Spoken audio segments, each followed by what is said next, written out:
ဇလန်ရေးစာမှာတော့အာကီယာဆိုတဲ့ကောင်လေးတယောက်ကနှစ်ပေါင်းတစ်ထောင်ကြာပြီးရဲ့နောက်မှာနိုးထလာခဲ့ပြီးတော့ကြီးလိုက်တဲ့အချိန်မှာသူ့ရဲ့တန်ရာအားလုံးပျောက်ကင်းနေရအောင်တတိထားမိသွားခဲ့ပြီးဒါပေမဲ့ဝေစာလုံးဝမရှိတာကိုလည်းသိလဲရပါတယ်။အာကီယာတယောက်ပတ်ဝန်းကျင်ကိုလှည့်ပတ်ကြည့်ရှုနေခဲ့ပြီးတော့ဘယ်နေရာရောက်နေမှမသိဘဲနဲ့အပြင်ကိုကြီးလိုက်တဲ့အချိန်မှာတော့ပျက်စီးနေတဲ့မြို့ဟောင်းကြီးတစ်ခုကိုမြင်လိုက်ရတဲ့အတွက်ကြောင့်ထိတ်လန့်သွားခဲ့ပါတယ်။အဲ့ဒီနေရာမှာဝေးရုံရှုံထားတဲ့ကောင်မလေးကလည်းအာကီယာကိုကြည့်နေခဲ့ပြီးတော့သူ့ရဲ့နာမည်ကိုလည်းသိနေခဲ့ပြီးစောင့်ကြည့်နေပုံရနေခဲ့ပါတယ်။အာကီယာကိုယ်တိုင်ကလည်းအိမ်မက်တစ်ခုလိုဖြစ်နေကြတာမလို့ပတ်ဝန်းကျင်ကိုကြည့်နေတဲ့အချိန်မှာဘာတစ်ခုမှမမှတ်မိပဲနဲ့သူ့ရဲ့မှတ်ဉာဏ်တွေအကောင်လုံးလည်းဆုံရှုံနေပုံရနေတဲ့ပုံရခဲ့ပါတယ်။ဒီမတိုင်ငယ်မှာရှေခိကပုံစံနဲ့တာဖားနှစ်ယောက်ရောက်လာခဲ့ပြီးတော့အာကီယာရဲ့ရှေ့မှာဒူရီထောက်နေခဲ့ကြပြီးအာချီယာကိုရှင်ဘီရင်တယောက်လိုအယူသေးပေးနေခဲ့ကြပါတယ်။အဲ့ဒီအမျိုးသားကငရင်ကြောင့်မျိုးရီပျက်စီးသွားခဲ့ပြီးတော့အာခီယာရောဘေးကင်းရဲ့လားဆိုပြီးလာရောက်စစ်ဆေးတာဖြစ်ကြောင်းပြောပြခဲ့က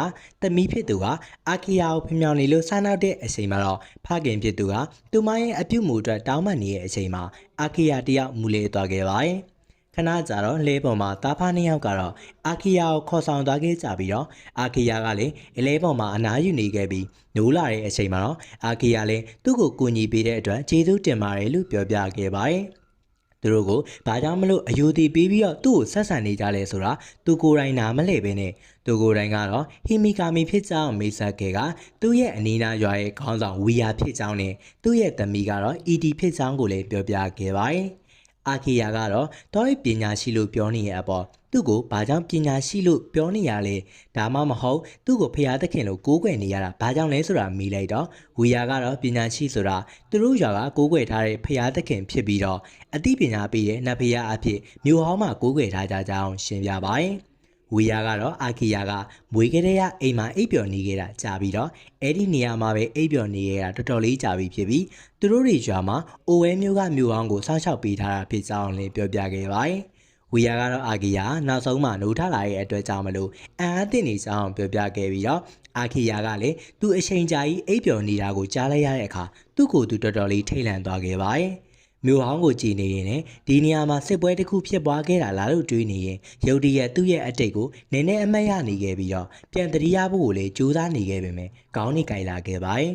်ဝီယာကတော့သူ့ကိုဟာကိုတီလို့ခေါ်တဲ့ရွာကိုရောက်နေပြီဖြစ်ကြောင်းပြောပြခဲ့ကဟာကိုတီအကြောင်းကိုကြားလိုက်ရတဲ့အခါမှာအာခီယာကတခုခုကိုတတိယနေခဲ့ပါတယ်သူကတော့မြို့ဟောင်းကိုပြန်လည်ကြည့်လိုက်ခဲ့ပြီးတော့အနီးနားမှာရှိတဲ့မြို့စင်ကိုကြည့်နေခဲ့ပြီးရင်တော့အလဲတန်းကျောင်းတော့ကမိသားစုခရီးစဉ်အမှတ်တရတွေကိုလည်းပြန်လည်အမှတ်ရနေခဲ့ပါတယ်။အရာအလုံးကပျက်စီးနေတဲ့ပုံမြင်တွေ့ရတဲ့အခါမှာသူ့ရဲ့ခေါင်းထဲမှာပြင်းထန်စွာနာကျင်လာခဲ့ပြီးတော့ဝီယာရဲ့အိမ်မှာလည်းသူ့ရဲ့ဇနီးတဲ့ကပညာရှိကအေးချမ်းစွာအိပ်ပျော်နေတာကိုမြင်ရတဲ့အခါမှာတော်တော်လေးကိုအံ့အားသင့်လာခဲ့ပြီးတော့နားအောက်ကလာခဲ့ပြီးသူကိုယ်တိုင်မြင်နေရတာတော်တော်လေးကိုအံ့ဩနေခဲ့ပါတယ်။အာခီယာကတော့သူဘယ်ရောက်နေလဲလို့မေးတဲ့အချိန်ဝီယာကတော့ဒါသူတို့ရဲ့အိမ်ဖြစ်ကြောင်းရှင်းပြခဲ့ကဝီယာကလည်းဇနီးတဲ့ကအာခီယာကိုအေးအေးဆေးဆေးနေဖို့ပြောခဲ့ပါတယ်။နောက်တနေ့မနက်မှာတော့မျက်နှာတက်ပြီးရဲ့အချိန်အာခီယာကလည်းတာဝါစာအကြောင်းကိုတဲလွန်စာတွေရှာပေးဖို့အတွက်စဉ်းစားနေတော့မှရောက်လာခဲ့ပြီးတော့အီတီကလည်းနှုတ်ဆက်နေခဲ့ပြီးသူမကိုအကူအညီတစ်ခုတောင်းကြရှိတယ်ဆိုပြီးတော့ပြောလိုက်ပါတယ်။ ED ကတော့သူတို့ရဲ့ရွာဈေးကိုခေါ်သွားခဲ့ပြီးတော့လူတွေဈေးဝယ်နေရဖြစ်ကြောင်းရှင်းပြခဲ့ကအာဂီယာကတော့ဆိုင်ငန်းတွေကိုလေ့လာခဲ့ပြီးအထက်တိုင်းကိုတော့တတိပြုမိသွားခဲ့ပါတယ်။တာဝါစာဆိုတာကအရင်ဘဝကသူနဲ့အတူတူရှိခဲ့ဘူးတဲ့သူရဲ့ကောင်မလေးဖြစ်တာကြောင့်ပြန်လဲရှာဖွေနေကြဖြစ်ပြီးတော့ ED ကတော့အာဂီယာကိုကျောင်းကိုခေါ်သွားခဲ့ပြီးရဲ့နောက်သူ့ရဲ့စာအုပ်တွေကိုရှာဖွေရှိတဲ့အခါမှာတာဝါစာဒါမှမဟုတ်ရင်သူ့ရဲ့အတိတ်ကအကြောင်းတွေနဲ့တည်င်းအချက်လက်တွေတစုံတရာတော့လုံးဝမတွေ့ပဲဖြစ်နေခဲ့ပါတယ်။2038ခုနှစ်ကိုပြန်ရောက်တဲ့အချိန်မှာအာခီယာကဆိုပါပေါ်မှာလဲလောင်းနေခဲ့ပြီးတော့အမျိုးသမီးတဦးနဲ့စကားပြောနေရတော့တွေ့ရပြီးသူတို့တွေကတော့ ACC မန်ကိန်းလို့ခေါ်တဲ့အရာတစ်ခုကြောင်းဆွေးနွေးနေခဲ့ကြတာပါဒီမှာကတော့သူ့ကိုဘယ်လိုထင်လဲလို့မေးခဲ့ကအာခီယာကလည်းလူသားတွေကိုအဆင့်မြင့်တင်ခြင်းအကြောင်းကိုစိတ်ဝင်စားပွဲစိတ်ကူးနေကြအောင်ပြောပြခဲ့ပြီးတော့သူမကဘယ်လိုငွေကြေးထောက်ပံ့မှုစဉ်းစားထားလဲဆိုတော့မေးလိုက်ပါတယ်သူမကိုယ်တိုင်မျက်မှန်ကိုညင်သာစွာရှုလိုက်ခဲ့ပြီးတော့သူမကလည်းတဖြည်းဖြည်းအဆင်ပြေအောင်လုပ်ပေးမယ်ဆိုတော့ပြန်ပြောခဲ့ပါတယ်။အာဂီယာကလည်းပြုံးပြခဲ့ပြီးတော့တစ်တာငယ်တစ်ခုကိုပေးလိုက်ခဲ့ပြီးအတွင်းဘက်မှာလှပတဲ့လက်စွပ်တကွင်းလေးရှိနေခဲ့တဲ့အတွက်ကြောင့်မလို့သူမကိုအမကြီးတူတာလို့ခေါ်ခဲ့ပြီးမွေးနေ့လက်ဆောင်ပေးကြအောင်ပြောပြခဲ့ပါတယ်။ တာဝါစာတီယာအဲ့လိုခေါ်လိုက်ခံရတဲ့အတွက်မျက်နှာတွေနီးမြန်းသွားခဲ့ပြီးတော့လက်စွပ်ကိုယူလိုက်ခဲ့ပြီးသူ့ကိုနောက်ကိုအဲ့လိုမခေါ်ဖို့အတွက်ကိုပြောနေခဲ့ပါသေးတယ်။လက်ချိချိန်ကိုပြန်ရောက်လာတဲ့အချိန်မှာအာခီယာကလည်း ED နဲ့အတူတူဈေးထဲမှာရှိနေတဲ့အချိန်မှာဝီယာနဲ့ဇနီးတဲ့တို့ကလည်းရောက်လာခဲ့ပြီးရဲ့အချိန်မှာတာဘာရီနာကတော့အတူတူရောက်လာခဲ့ပြီးအကူအညီတောင်းခဲ့ပါတယ်။ငလျင်ကြောင့်မလို့ထွန်ဆက်ပြောကြသွားခဲ့ပြီးတော့ပျက်စီးသွားတဲ့အတွက်ကြောင့်မလို့ရှင်းပြတဲ့ချိန်အာကီယာကလည်းအဲ့ဒီထွန်ဆက်ကိုစစ်ဆေးခဲ့ပြီးတော့ပြင်ဆင်နိုင်ခဲ့တဲ့အတွက်ကြောင့်မလို့သူ့ကိုယ်သူတော်တော်လေးကိုအားအသင့်နေခဲ့ပြီးအားလုံးကလည်းထူးဆန်းနေခဲ့ကြပါတယ်လူတွေကတော့သူ့ရဲ့ကျွမ်းကျင်မှုကိုအထင်ကြီးကြပြီးတော့သူကိုယ်တိုင်ကလေးဘဝတွေကစက်ပြင်ရတာဝါသနာပါကြောင်းကိုလည်းပြောပြခဲ့ပါတယ်မကြခင်မှာဗိုလ်ချုပ်ယူနီဖောင်းဝတ်ထားတဲ့အရက်ရှိတဲ့အမျိုးသားတစ်ယောက်နဲ့စစ်သားတွေရောက်လာခဲ့ပြီးတော့ဗီနဲ့အတူတူပါလာတာကိုလည်းတွေးလိုက်ခဲ့ရပြီးအမျိုးသားတွေပြင်ဆင်ထားတဲ့ထွန်သက်ကိုကြည့်ရှုခဲ့ပြီးတော့အလုပ်ကိုလည်းရှီကျူးနေခဲ့ကြပါတယ်။တာဘာရီနာကဘာဖြစ်ခဲ့လဲဆိုတာကိုချက်ချင်းသိသွားခဲ့ပြီးတော့ဖခင်ဘီကိုကတက်စာပေါက်အကြောင်းကိုဒေါသကြီးနဲ့ဆွဆွဲနေတဲ့အချိန်မှာသူကတော့ရွေးချယ်စရာမရှိတော့အကြောင်းမျက်နှာလွှဲလိုက်ပါတယ်။အာဂီယာကတော့သူ့ကိုကြည့်တဲ့အခါမှာသူကတော့ခရိုင်ကတီးဖြစ်တာအောင်ပြောခဲ့ကအန်နီယမ်မာမင်းကြီးကန်နစ်လို့ခေါ်အကြောင်းပြောဆိုခဲ့ပါတယ်။စစ်သားတွေကလည်းအာခီယာကိုဖမ်းဆီးခဲ့ပြီးတော့ရွေလျားချုပ်ခန်းထဲသို့ခေါ်ဆောင်သွားပြီးရဲ့အချိန်မှာအာခီယာကလည်းသူ့ကိုဘာကြောင့်ဖမ်းဆီးရလဲဆိုတော့မေးခဲ့ပါတယ်။ကန်နစ်ကတော့အာခီယာကခြေရောက်အပျက်စီးတွေမှာတွေ့ရှိခဲ့တဲ့ခြေရောက်သူ့တည်တနာပစ္စည်းတစ်မျိုးဖြစ်ကြောင်းပြောပြခဲ့ကဘာကြောင့်လဲဆိုတော့အာခီယာကနှစ်အတော်တန်ကြာအိပ်ပျော်ခဲ့ပြီးမှနိုးထလာတဲ့လူတစ်ယောက်ဖြစ်တဲ့အတွက်ကြောင့်မလို့လူခေတ်ရေးတွေကိုခံစား권မရှိကြောင်းပြောဆိုခဲ့ပါတယ်။ဝီယာကလည်းဝင်ပါဖို့ကြိုးစားခဲ့တဲ့အချိန်မှာခန်းလေးကတော့သူ့ကိုနောက်ဆုံးဖို့အတွက်အမိတ်ပေးနေခဲ့ပြီးတော့ဝီကတော့သူ့ရဲ့ရှင်းနာကိုတနက်နဲ့ပြစ်လုံးလိုက်ပါတယ်ခန်းလေးကတော့ ED ကိုပါဖမ်းဆီးဖို့အမိန်ပေးတဲ့အချိန်ဝီယာကတော့အရှိန်ပြည်လဲသွားသည်နဲ့အရာအားလုံးကိုအကြောင်းပြန်ဖို့အတွက်ရည်ရွယ်ခဲ့ပြီးတော့ကြိုးစားခဲ့ပါတယ်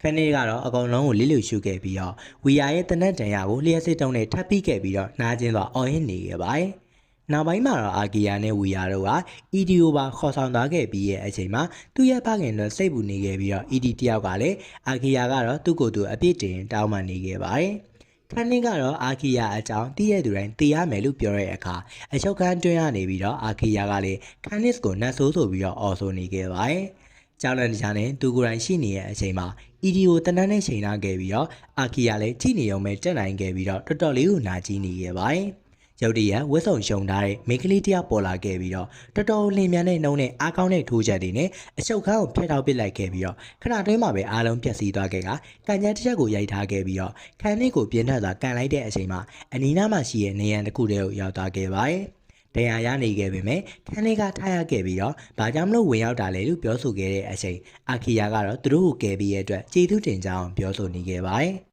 ခန်းနစ်ကတော့သူ့ရဲ့တပ်ဖွဲ့တွေကိုပြစ်ဖို့အတွက်ချက်ပြီးတော့អော်လိုက်တဲ့အချိန်မှာစစ်သားတွေကလည်းမိန်းကလေးကိုပြစ်လိုက်ခဲ့ကြပေမဲ့ဝီယာနဲ့ AU နဲ့အတူတူအတားစီးမော်လိုအရာတစ်ခုမျိုးကာကွယ်ပေးထားခဲ့ပါတယ်။ကြီးစံတွေကအတားစီးမော်ကိုထိလာခဲ့ပြီးတော့အားလုံးတန်မြန်ထိသွားခဲ့တာကြောင့်အကုန်လုံးကိုထိမှန်သွားခဲ့ပြီးတော့လဲကျသွားစေခဲ့ပါတယ်။မြို့သမီးကလည်းသူ့ရဲ့တမြောင်ဆွဲထုတ်ခဲ့ပြီးတော့ကြမ်းရှိနေတဲ့ရန်သူတွေကို ATA ဆန်နဲ့လင်းမြန်စွာပဲကုန်းထစ်နေခဲ့ပါတယ်။အာကီယာနဲ့တခြားသူတွေကလည်းသူ့ရဲ့စာအုပ်မြင်ပြီးတော့တုံလုံးနေခဲ့ကြတဲ့အချိန်ကန်နစ်ကတော့ကြောက်လန့်တကြားနဲ့ထွက်ပြေးဖို့ကြိုးစားနေခဲ့တာပါသူကတော့ပြင်ပစီဒီတစ်ခုကဖြစ်ရမယ်ဆိုတော့ကောင်းကောင်းသိလိုက်ခဲ့ပြီးတော့ကန်နစ်ကလည်းလူတစ်ယောက်ကိုသူ့စီကိုကန်ထုတ်ပစ်လိုက်ခဲ့ပြီးအဆောက်အုံတစ်ခုစီကိုထွက်ပြေးပြီးတော့ဝင်ရောက်သွားခဲ့ပါတယ်တရားရထားရဲ့စစ်သားတစ်ယောက်ကပြုတ်ပြစ်ဖို့ကြိုးစားနေခဲ့ပေမဲ့အာကီယာကတော့လင်းမြန်သွားပြီးဒုတ်တချောင်းကိုပစ်ပေါက်လိုက်ခဲ့ကတနက်ကိုလွင်ထွက်သွားစေခဲ့ပါတယ်အဆောက်အုံထဲမှာကန်နစ်ကတော့စစ်တနက်နဲ့ပြစ်နေခဲ့ပေမဲ့တေးအောင်ဆွဲနေခဲ့ပေမဲ့လည်းကြံရှိနေတဲ့ကြည်တန်းတွေကိုရှောင်ရှားနေဖို့အတွက်နားကိုခုံဆုံးလိုက်ခဲ့ပြီးတော့လျှက်စစ်နယ်ပယ်တစ်ခုကိုဖွင့်ချလိုက်ပါတယ်။သူ့ရဲ့ရှစ်တော်တွေကတုံကြောက်တော့ထိုင်ပေါက်ဖြစ်ပြောင်းလဲသွားခဲ့ပြီးတော့ညာဘက်လက်မောင်းမှာစွာပန်စုကတစ်ခုပြောင်းလဲလာခဲ့ကအားလုံးကိုဖွင့်ချလိုက်ခဲ့ပြီးတော့ပြန်လည်တိုက်ခိုက်နေခဲ့တာပါ။ဘီဖန်လိုက်ခဲ့ပြီးတော့ကန်နစ်နဲ့သူ့ရဲ့ရှေ့အရာအားလုံးကိုအေယာမပောက်ကွဲမှုတစ်ခုအဖြစ်လုံးဝဖျက်ဆီးပစ်လိုက်တဲ့အချိန်အေရီယာတစ်ခုလုံးပောက်ကွဲသွားခဲ့ပါတယ်။အာကီယာကတော့အံ့အားသင့်သွားနေပဲတေချာတော့သူမကလူလုံးဝမဖြစ်နိုင်ဘူးဆိုတာတီးရိုးရည်ရွံ့နေခဲ့ပြီးတော့အမျိုးသမီးကလည်းသူ့ရဲ့လက်နက်ကိုပြန်လည်သိမ်းလိုက်ခဲ့ပြီးသူက Android တစ်ခုဖြစ်ကြောင်းပြောပြခဲ့ကသူ့ကိုယ်သူယူကာလို့မိတ်ဆက်ခဲ့ပြီးတော့တည်ငြိမ်သွားပဲနေခဲ့ပါတယ်သူမကတော့အာကီယာကိုအရင်ကပြောခဲ့ဘူးတဲ့ကျေးဇူးဆက်ဖို့ဆိုတဲ့ကိစ္စကိုပြန်လည်သတိပေးပြီးရဲ့နောက်မှာသူ့ရဲ့အောက်တော့ကိုဖယ်ရှားပစ်လိုက်ခဲ့ပြီးတော့တာဝါစာနဲ့လုံဝတူညီရဲ့မျက်နှာကိုမြင်တွေ့လိုက်ရပါတယ်အာကီယာမှာစကားမပြောနိုင်တော့ဖြစ်နေခဲ့ပြီးတော့ယူကာကတော့သူတို့နှစ်ယောက်လက်ထပ်ကျင်တယ်လို့ပြောလိုက်ခဲ့ပါတယ် ယူကာကတော့သူမကထာဝါစာမဟုတ်ဘဲနဲ့ယူကာဖြစ်တယ်ဆိုတာပြောပြလိုက်တဲ့အခါအာကီယာလေးရှုပ်ထွေးသွားခဲ့ပြီးတော့အရှိန်နေပုံမို့ဆိုးလာတဲ့အချိန်မှာသူ့ကိုယ်သူစိတ်ညစ်အောင်ထားဖို့အတွက်ကြိုးစားနေခဲ့ပါတယ်။ယူကာကတော့အာကီယာသူမရဲ့ကျေးဇူးပြုခြင်းကိုသဘောတူညီခဲ့တဲ့မှတ်တမ်းတစ်ခုကိုဖွင့်ပြလိုက်ခဲ့ပြီးတော့သူမရဲ့တောင်းဆိုချက်ကအာကီယာကိုလက်ထပ်ဖို့ဖြစ်ကြောင်းလည်းပြောပြလိုက်ပါတယ်။ယူကာကတော့အာကီယာကိုထာဝါစာရဲ့မွေးနေ့လက်ဆောင်အဖြစ်တစ်ချိန်ကပေးခဲ့မှုတဲ့လက်စွပ်ကိုထုတ်ပြလိုက်တဲ့အချိန်မှာချက်ချင်းမှတ်မိသွားခဲ့ပြီးတော့သူ့ကိုထာဝါစာရဲ့အတိအကျမူရောက်တတိယစေခဲ့ပါတယ်။ AD ကတော့ဒေတာပေါအာကီယာကိုစစ်ဆေးဖို့အတွက်ရလာခဲ့ပြီးတော့ယူကာကတော့ဒဏ်ရာရနေသူကိုကူညီပေးတာကပိုပြီးအရေးကြီးတယ်လို့ပြောခဲ့ကဝီယာရဲ့ဒဏ်ရာကိုကုသပေးဖို့အတွက်ပြောနေခဲ့ပါတယ်။ဘာကတော့ဒူထောက်ခဲ့ပြီးတော့အာကီယာနဲ့တခြားသူတွေကိုခွင့်လွှတ်ပေးဖို့တောင်းဆိုနေခဲ့ကအာကီယာကတော့သူနားလေကြောင်းပြောပြခဲ့ပါတယ်။ယူကာကတော့သူတို့နဲ့အတူတူလိုက်သွားဖို့တောင်းဆိုနေခဲ့တဲ့အချိန်မှာသူကလက်ထပ်ဖို့အတွက်အဖြစ်တစ်ခုကိုပဲတောင်းဆိုချင်တာလို့ပြောပြခဲ့ပေမဲ့အာကီယာကတော့အခုမှတွေ့ဘူးတဲ့သူတယောက်ကိုလက်ထပ်မှာမဟုတ်ကြောင်းပြောပြခဲ့ပါတယ်။ယူကာကတော့သူ့ကိုပိုတီးဖို့အတွက်လိုအပ်နေတာကြောင့်ဘေးမှာပဲအမြဲတူရှိနေမယ်ဆိုတာကိုလည်းပြောပြခဲ့ကမိုးတော်ရံမှာတော့အတူတူလမ်းလျှောက်လာခဲ့ပါတယ်။ယူကာကတော့သူတို့တွေဘဲကိုတွားနေလေဆိုတာကိုမီးလိုက်ခဲ့ပြီးတော့အာကီယာကတော့တဲရွံစာတွေရှာဖို့အတွက်ပထမဆုံးနှုတ်ထားခဲ့တဲ့နေရာကိုပြန်သွားခြင်းနဲ့ဆိုတာကိုပြောပြခဲ့ပါတယ်။ရုတ်တရက်သူမကတော့လင်းမြစွာသွားခဲ့ပြီးတော့အီယာမဆော်ဝိုင်းရဲ့အနောက်တစ်ခုမှာဝတ်လိုက်ခဲ့ပြီးအသွင်ဖြောက်တဲ့စနစ်ကိုဖောက်ထားခဲ့ကအနီးနားမှာတခြားသူတွေရှိနေလို့တိတ်တိတ်ဆိတ်ဆိတ်နေပေးဖို့ပြောနေခဲ့ပါတယ်။အမျိုးသမီးတူပေါ်လာခဲ့ပြီးတော့လေထဲကိုမြင်မစွာခုန်တက်ခဲ့ပြီးသူမရဲ့ဓာတ်ကိုအသုံးပြုခဲ့ကချက်ချီကရာတစ်ခုကိုဖန်တီးလိုက်ခဲ့ပြီးတော့ဖြက်စီးနေတဲ့အဆောင်အုံပွင့်ထွက်သွားခဲ့ပါတယ်။နောက်ထပ်အမျိုးသမီးတယောက်ရောက်လာခဲ့ပြီးတော့သူ့ရဲ့ခေါင်းပေါ်မှာအလင်းရောက်လက်စွပ်တစ်ခုကပြန်ဝဲနေခဲ့ပြီးယူကာနဲ့အာကီယာတို့ရှိမရှိကိုစကန်ဖတ်နေခဲ့ပါတယ်။ပေါင်းနေတဲ့နေရာကနေအာကီယာကတော့အဲ့ဒီမျိုးသမီးနဲ့နှစ်ယောက်လုံးကယူကာနဲ့ထာဝါစာတို့ရဲ့မျက်နှာအတိုင်းတူညီနေရဆိုအောင်သဘောပေါက်သွားခဲ့ပါတယ်။ဓာတ်ကိုင်ဆောင်တဲ့မျိုးသမီးကတော့ပုံနေတဲ့နေရာတစ်ခုလုံးတိုက်ခိုက်လိုက်တဲ့အချိန်မှာအေဒီပုံနေရာကိုတွေ့လိုက်ရပါတယ်။အာကီယာသူမကိုတွေ့လိုက်ရတဲ့အချိန်မှာအံ့အားသင့်သွားခဲ့ပေမဲ့ယူကာကတော့တိတ်တိတ်ဆိတ်ဆိတ်ပဲနေဖို့ပြောနေခဲ့တာပါ။နေရာစလုံးကတော့ ED ကိုထိခိုက်တယ်ရသည်ခဲ့ပြီးတော့အလင်းလက်စွန်းနဲ့ဥပါကိုအမိရှိတဲ့လူတအုပ်ကနောက်တစ်ယောက်ကတော့ယိုယာမီဖြစ်ခဲ့ပြီးတော့မရက်ဆက်ဖို့အတွက်ကိုပြောနေခဲ့တာပါ။ယိုယာမီကလည်း ED ရဲ့တည်ရှိမှုကတန်တရားဖြစ်ပွဲကောင်းကြောင်းပြောနေခဲ့ပြီးတော့သူမကတော့ Canis ကိုတတ်ခဲ့တာဘယ်သူလဲဆိုတာကိုပြောပြခိုင်းနေခဲ့တာပါ။ AD ကိုတိလာလို့မိတဲ့အချိန်မှာ AD ကလည်းတိတယ်ဆိုတဲ့အကြောင်းပြောပြခဲ့ပြီးတော့လူသက်တမကသူ့ကိုကယ်တင်ခဲ့တယ်ဆိုတာလည်းမဖော်ထုတ်နိုင်ဘူးလို့ပြောပြခဲ့ကယိုယာမီကတော့သူတို့ဒီဘက်မှာရှိလဲဆိုတာကိုမေးလိုက်ခဲ့ပြီးတော့ AD ကတော့လောကမသိဘူးလို့ပြောလိုက်ခဲ့ပါတယ်။ဘာပြေမမရတဲ့အခါမှာဟာဘူကာနဲ့ယိုယာမီတို့ကလည်းစိတ်ပြတ်စွာနဲ့ထွက်သွားခဲ့ကြပြီးတော့ ARD ကလည်း ADC ကိုအလင်းမြန်သွားခဲ့ပြီးဘာကြောင့်ဒီမှာရှိနေရလဲဆိုတာကိုမေးလိုက်ခဲ့ပါတယ်။သူမကတော့သူ့စီမှာစမတ်နာရီတစ်ခုကိုပြခဲ့ပြီးတော့အပြက်စီးတွေကြားထဲကနေတွေးခဲ့ရဖြစ်ကြောင်းလည်းပြောနေခဲ့ပါတယ်။ဒါအောင်ပြီးလိုက်တဲ့အချိန်မှာအာကီယာကလည်းအတုံးဝင်တဲ့အရာတစ်ခုကိုတွေ့မလားဆိုပြီးနိုင်ရီကိုဖွင့်လိုက်ခဲ့ကထာဝါစာပေးခဲ့တဲ့နှုတ်ဆက်စကားမက်ဆေ့တစ်ခုကိုတွေ့ခဲ့ရပါတယ်။အတန်သွင်းထားတဲ့အထဲမှာတော့ထာဝါစာကသူမကအမားတွေအများကြီးလုပ်ခဲ့ကြောင်းဝန်ခံခဲ့ပြီးတော့သူ့ရဲ့အပြစ်တွေနဲ့သူလုပ်ခဲ့တဲ့အရာတွေအတွက်အတူတူနေထိုင်ရမယ်လို့ပြောခဲ့ပါတယ်။မက်ဆေ့ပြီးဆုံးသွားတဲ့အခါယူကာကတော့ဒါလွန်ခဲ့တဲ့နှစ်နေရာအတွင်းအမှတ်တမ်းဖြစ်ကြောင်းပြောခဲ့ပြီးတော့တတိပြုမိသွားတဲ့အချိန်မှာအချိန်အများကြီးကုန်လွန်သွားတာဖြစ်တဲ့အတွက်ကြောင့်မလို့ထာဝါစာတီကအသက်ရှင်လျက်မရှိနိုင်တော့ဘူးဆိုတာအီကီယာသိနေခဲ့ပေမဲ့ဘာပဲဖြစ်ဖြစ်သူ့ကိုရှာဖို့အတွက်ဆုံးဖြတ်နေခဲ့တာပါယူကာကတော့ဘယ်ကနေစကြအောင်လဲဆိုတဲ့တဲလွန်သားတွေရှိလာလို့မေးလိုက်တဲ့အချိန်အာကီယာကတော့သူတချိန်ကနေထိုင်ခဲ့တဲ့တိုဂျိုမျိုးကအိမ်တစ်ခုကိုတွားမယ်လို့ပြောပြခဲ့ပါတယ်သူနဲ့အတူတူလိုက်ခဲ့မလားလို့ယူကာကိုမိတဲ့အခါသူမကတော့သဘောတူညီလိုက်ခဲ့ပြီးတော့သူ့ကိုလက်ထပ်ဖို့ညှင်းဆန်နေသေးတာကိုစနောက်နေခဲ့ပါသေးတယ်။နောက်ပိုင်းမှာ AD8 ပြောနေတော့မှအာကီယာကလည်းသူတို့ရဲ့အရင်အမြင်ခဲ့တဲ့အမျိုးသမီးနှစ်ယောက်ကြောင့်ယူကာကိုမိလိုက်ပါတယ်။ယူကာကတော့သူတို့ကအိုရေရဲ့အထူးတပ်ဖွဲ့ဝင်တွေဖြစ်ခဲ့ပြီးတော့တပ်မှုတွေဖြစ်ကြောင်းလည်းပြောပြခဲ့ကအိုရေက digital ကန့်သက်ချက်တွေချမှတ်ထားတဲ့အတွက်ကြောင့်မလို့သူ့ကိုလိုက်နေရဖြစ်ကြောင်းလည်းရှင်းပြခဲ့ပါတယ်။ပြီးတော့အာကီယာကနှစ်နေရာလောက်အိပ်ပျော်နေတဲ့မျိုးစိတ်တစ်ခုဖြစ်တဲ့အတွက်ကြောင့်မလို့အာကီယာကိုလည်းလူချင်းနေကြောင်းပြောပြခဲ့ပါတယ်။လမ်းလျှောက်နေတဲ့အချိန်မှာအာကီယာကဒီနေရာကဂျပန်နေနဲ့တိတ်မတူတော့ဘူးလို့ပြောခဲ့မိပြီးတော့အဲဒီနောက်ပိုင်းမှာဒေါင်းတဲ့နေရာကနေထွက်လာတဲ့မိန်းကလေးတူနဲ့တိုက်မိခဲ့ပြီးတော့ပါလာရေးပစ္စည်းတွေမတော်တဆကျိုးမိသွားခဲ့ပါတယ်။မေးလေးကတော့သူ့ကိုယ်သူအာမိုရူလို့မိတ်ဆက်ခဲ့ပြီးရဲ့အချိန်မှာယူကာကတော့အာမိုရူကန်ဆောင်နိုင်ရဲ့စာအုပ်ကြောင်းမေးဖို့ကြိုးစားတဲ့အချိန်မှာအာမိုကတော့သူ့အတွက်အထူးဖြစ်ကြောင်းပြောခဲ့ပြီးအလင်းမြန်ပဲပြန်ဆွဲယူလိုက်ပါတယ်။စ ဆိုင်ငယ်တစ်ခုမှာတော့အာကီယာကလည်းသူ့ကိုပေးခဲ့တဲ့ခရီးစိတ်ကိုအသုံးပြုခဲ့ပြီးတော့စုတ်တန်အတင်နဲ့ပါမုံရှို့ကိုဝယ်ခဲ့ပါတယ်။အာကီယာလည်းအာမိုကစုတ်တန်အတစ်ကိုပေးလိုက်တဲ့အချိန်မှာဝမ်ဒါအားနဲ့လက်ခံခဲ့ပြီးတော့ဘာကြောင့်မလို့မာကိုရောက်လာလဲဆိုမိတဲ့အခါအာကီယာကတော့သူတို့တွေကအာရီတောင်ကိုဖြတ်ခဲ့ပြီးတော့တိုကျိုသွားမှဖြစ်ကြောင်းပြောဆိုခဲ့ပါတယ်။အမိုရူကတော့ပင်မလမ်းပေါ်မှာအိုရေရဲ့စစ်စေးဂိတ်ရှိကြောင်းပြောပြခဲ့ကအာကီယာလေးအံ့အားသင့်နေခဲ့ပြီးတော့စစ်စေးဂိတ်မရှိတဲ့တခြားလမ်းကနေပြပေးမယ်ဆိုပြီးတော့ကန်လန်ခဲ့ပါတယ်။ဒီလိုနဲ့လမ်းချလာနေတော့မှအာမိုကလည်းခရီးသွားနေစဉ်အတွင်းမှာပဲယူကာရဲ့ပုံတူပကြီးကိုဆွဲနေတဲ့အတွက်ကြောင့်မလို့အာကီယာလည်းတတိသွားမိသားခဲ့ပြီးတော့ရှီကျူနေခဲ့ပါသေးတယ်။နောက်တစ်နေ့မှာတော့အိုဆာတောင်ရောက်တဲ့အခါမှာအိုရေရှိအရာရှိတွေကဝင်ပေါက်မှာစောင့်ကြည့်နေရတော့တွေ့လိုက်ရခဲ့ပြီးတော့ယူကာကလည်းသူမကိုမမှတ်မိသေးဘူးလို့အာကီယာကိုအာမခံခဲ့ပြီးတော့ပုံမှန်တိုင်းပဲပြုမှုဖို့ပြောခဲ့ပါတယ်။အာကီယာလည်းနောက်ထပ်စားစာဝယ်ဖို့သွားတဲ့အချိန်မှာစစ်သားနှစ်ယောက်ကသူ့ကိုတနက်နဲ့ထောက်ခဲ့ပြီးတော့ရင်ဆိုင်ရတဲ့အတွက်ကြောင့်မလို့ယူကာကိုတနက်ချခိုင်းပြီးဒါမှမဟုတ်ရင်ရှေးအောင်ပစ္စည်းတွေကိုဖျက်ဆီးပစ်မယ်ဆိုတော့ပြောဆိုနေခဲ့ပါတယ်။အရက်ရှိတဲ့သပင်ရှိတဲ့လူတယောက်ရောက်လာခဲ့ပြီးတော့မာလန်ဆိုပြီးသူ့ကိုယ်သူပြောနေခဲ့ကအာကီယာကတော့ထူးဆန်းတဲ့အတိတ်ကြောင့်ခံစားမှုတစ်ခုကိုရလိုက်ပါတယ်။မာလန်ကတော့သူ့ရဲ့ညီဝင်းခွဲခါရက်စီကနေပြီးတော့ရှေးအောင်ပစ္စည်းအကြောင်းကိုမသိရတဲ့အတွက်ကြောင့်မလို့ရုတ်တရက်အာမိုတူကမာလန်စီကိုပြေးသွားခဲ့ပြီးတော့သူမရဲ့ကောင်ပို့တက်နေခဲ့ကသူ့ကိုနံပါတ်1221ဆိုပြီးတော့ခေါ်နေခဲ့ပါသေးတယ်။အာကီယာနဲ့ယူကာတို့ကလည်းအာမိုကအစကတည်းကသူတို့အတွက်လှလုံးနေဆိုတာကိုသိသွားခဲ့ပြီးတော့တစ္ဆာပေါက်တာဖြစ်ကြောင်းလည်းနားလည်သွားခဲ့ပါတယ်။အာမိုရူကတော့အိုရေကသူရဲ့မိဘတွေရဲ့စာအုပ်တွေကိုပြန်ပေးမယ်ဆိုတဲ့ဂတိအတွက်ကြောင့်မလို့လိန်လေခဲ့တာဖြစ်ကြောင်းလည်းဝန်ခံခဲ့ပြီးတော့အာမိုကတော့ပုံမြင်စာအုပ်တွေကိုသူ့ရဲ့ဆုလက်ဖြစ်တောင်းဆိုခဲ့ပေမဲ့မာလန်ကတော့လုံးဝမပေးဘဲနဲ့စာအုပ်တွေအားလုံးမိရှုပြီးသားဖြစ်တယ်လို့ပြောလိုက်ခဲ့ပါတယ်။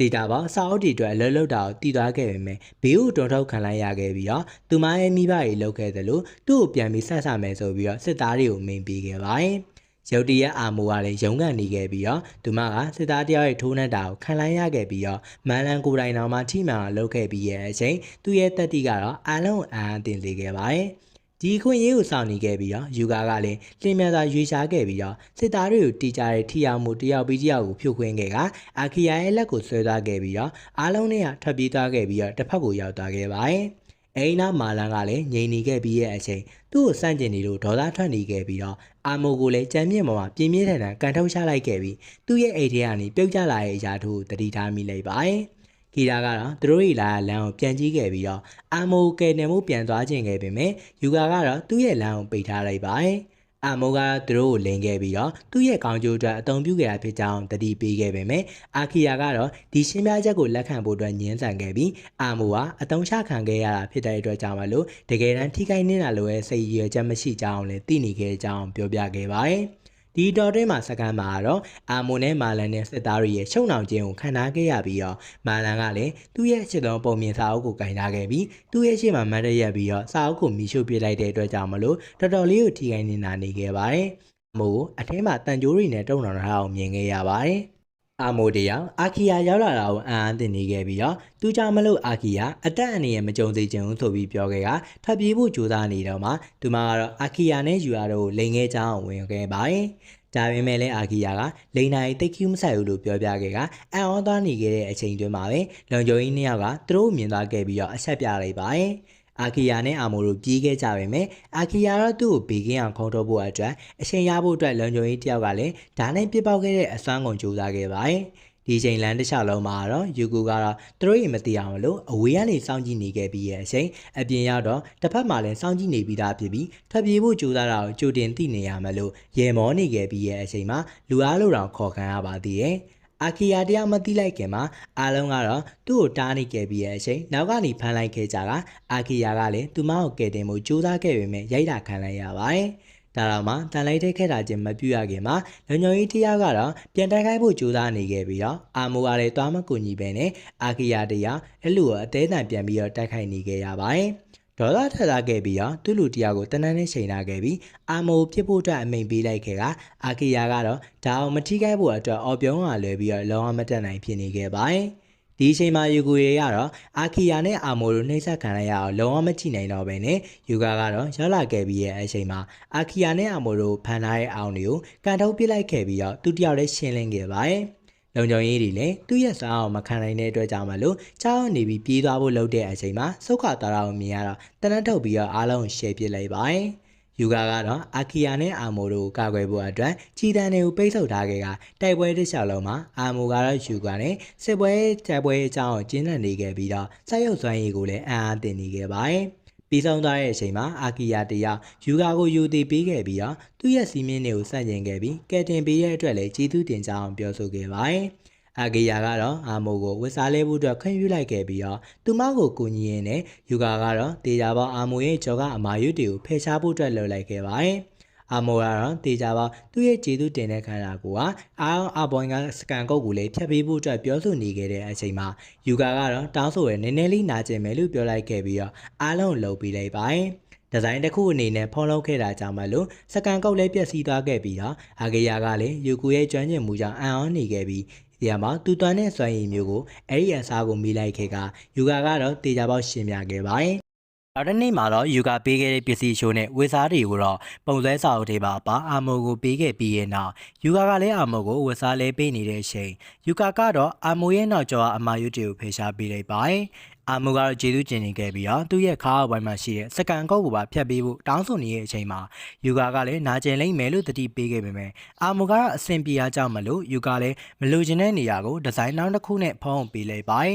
။အာခီယာကတော့ယူကာရဲ့ကျွမ်းကျင်မှုအံ့ဩနေခဲ့ပြီးတော့အသုံးပြုခဲ့တဲ့စွမ်းရည်အမျိုးအစားကြောင့်မိတဲ့အချိန်မှာယူကာကလည်းအားလုံးရှင်းပြခဲ့ပါတယ်။အာမိုကတော့အဝတ်ကိုကောင်းတာမလဲနိုင်တဲ့စာအုပ်တွေနဲ့ပုံမြင်စာအုပ်တွေကိုစတင်ရေးဆွဲတဲ့အကြောင်းပြောပြနေခဲ့ပြီးမကြခင်မှာပဲသူတို့တွေအာမိုရဲ့ဇာတိမြို့ကိုခီးသွားခဲ့ကြပြီးတော့ရောက်တဲ့အချိန်မှာတော့အခန်းတစ်ခန်းကိုငှားဖို့အတွက်ကြော်ညာတာကိုကြားလိုက်ရပါတယ်။အာကီယာကလည်းအချိန်တော်ကြာပြီးရဲ့အချိန်မှာရေရှိုးဖို့အတွက်အခန်းကိုငှားချင်နေခဲ့တာမလို့အာမိုကတော့အဆောက်အုံတောင်အနီးမှာဂတ်တွေကိုချဲနေတာတတိထားမိခဲ့ပြီးပတ်ဝန်းကျင်ကိုကြည့်လိုက်တဲ့အချိန်မှာဒီအချိန်ပွဲတော်အားရှိခဲ့တဲ့ဖီကာယာတီဖြစ်တာကိုသိလိုက်ပါတယ်။သူတို့ကတော့လက်တွဲပေါ်ကြီးဖြစ်နေပြီးသားဖြစ်ပေမဲ့လည်းပွဲတော်သွားဖို့အတွက်မလိုအပ်ကြောင်းရှင်းပြဖို့ကြိုးစားနေခဲ့ပြီးဒီတကားကိုကြားရတဲ့ကယူကာကတော့မနာလို့ဖြစ်နေခဲ့ပြီးတော့သူမကတော့အာခီယာရဲ့လက်တွဲပေါ်ဖြစ်ကြောင်းနဲ့သူကအချစ်သူတွေဖြစ်ကြောင်းကိုအာမိုကိုချက်ချင်းထပြောလိုက်ပါတယ်ဒီလိုနဲ့အာမိုကတော့လက်မခံမဲ့စကားများနေတဲ့အတွက်ကြောင့်မလို့အာဂီယာကလည်းသူကယ်တင်တဲ့ကောင်မလေးရဲ့အသက်ကိုပုံအပ်ထားတဲ့အတွက်ကြောင့်ထာဝါစာသာဖြစ်ကြောင်းပြောပြခဲ့ပါတယ်။သူရန်ချစ်တဲ့ထာဝါစာကိုရှာဖို့သာဒီခီးကိုသွားနေကြောင်းကိုလည်းအကုန်လုံးတတိပေးထားခဲ့ပါတယ်။ယူကာကတော့အာခီယာကိုရှင်းနေကြောင်းသိခဲ့ပေမဲ့လည်းတခြားသူတဦးနဲ့မိဖွဲ့နိုင်မလားဆိုပြီးသိချင်တာကြောင့်ပွဲတော်ကိုတက်ရောက်လိုတဲ့ဆန္ဒရှိပါတယ်။ဒီလိုများသူကတော့တခြားဘယ်သူကိုမှမရှိမိခဲ့ရင်အာခီယာပေါ်ထားတဲ့သူရဲ့အချက်ကစစ်မှန်ကြောင်းသူ့ကိုယ်သူစမ်းသပ်ရှင်နေခဲ့တာပါ